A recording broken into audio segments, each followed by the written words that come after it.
The Canyon That Echoed Before the Sound, 2014, Utah, USA.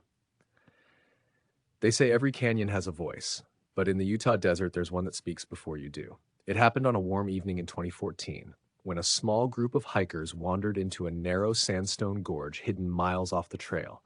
The air hung still and heavy, wrapped in that eerie desert quiet where even a single footstep feels too loud.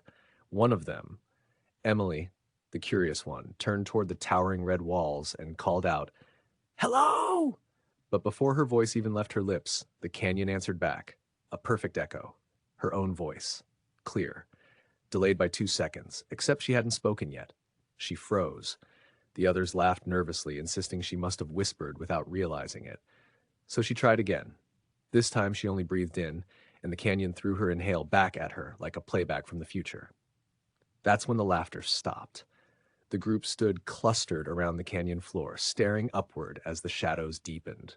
The walls glowed with faint reflected light from the setting sun, like the whole gorge had been carved from embered clay.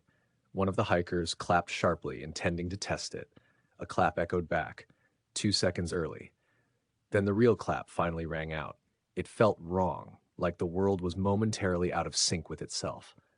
As the hikers walked deeper, the phenomenon grew stronger. Footsteps echoed before boots touched stone. Their whispered speculations bounced back ahead of their own voices. Even the scrape of a backpack zipper sounded twice. Once in the echo, then in reality. Then came the moment that they heard screaming, their own screaming, before any of them reacted. Just an echo, a sound from the future, but it was enough to flip their instincts into full panic.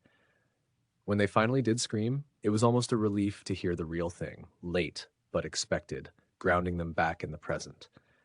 Terrified, they scrambled out of the canyon, stumbling into the open desert as the echoes faded behind them like a vanishing conversation. By the time they reached the ranger station, the sun was gone, and they struggled to explain what had happened. Scientists later blamed overlapping acoustics, wind tunnels, or misheard reverberations. But the hikers know what they heard. The echo wasn't faster.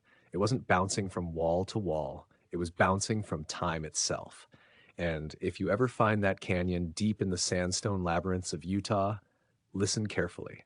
You might just hear your own voice calling out before you even decide to speak. If you enjoyed this story, please like, share, and subscribe to help the channel grow.